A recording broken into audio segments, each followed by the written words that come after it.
Mi si spacca ogni cosa qua con la SIAE. Non so, però io lo mando alla Queen's School. Non sai già. Chiara Guarducci is... Tanto she's a great bitch.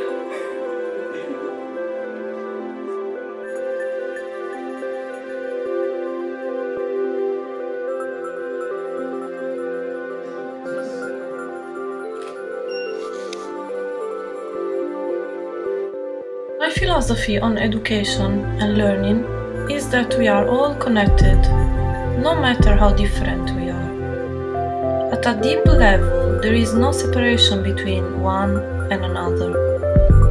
And this you can clearly see it in a group. There is a connection between our brains, our thoughts, our emotions. I believe this connection goes beyond the nationalities, conditionings and cultures, and comes from a very inner space of us, which is innocent, pure and mysterious, that most of the time is blocked or hidden in daily life.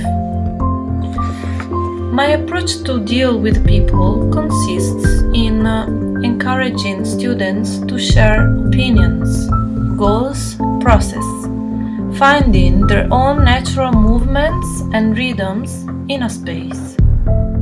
I notice that often students need to break given structures, such as geometrical order of objects or straight rules to follow, as well as rigid deadlines.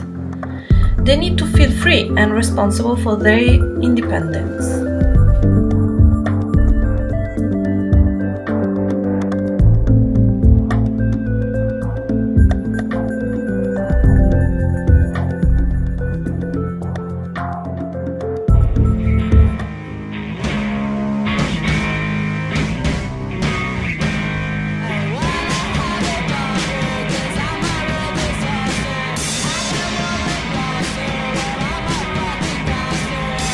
At the same time, an educational organization needs to give some limits in order to organize and guarantee a democratical field where the learning process can happen.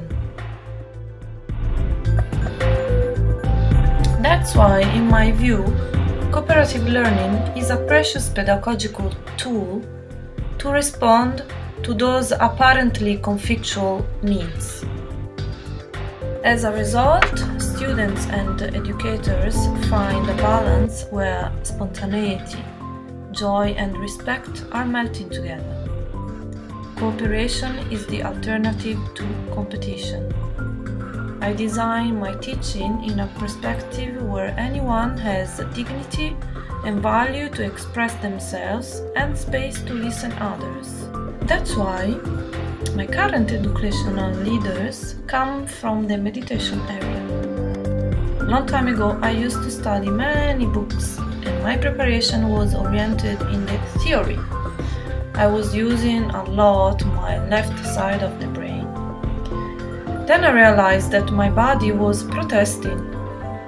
Yes, it was not my mind, but my physical cells to say, "Hey, stop. Just relax, just feel, that's all."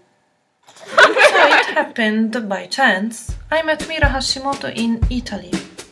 I had no idea who she was, and thanks to her, my armor or fears crashed down, and I started to open up and expose myself as real. I realized I was wearing a mask of a good artist. My art was abusing me. I had to connect again with my inner child, so I discovered Prima Tea.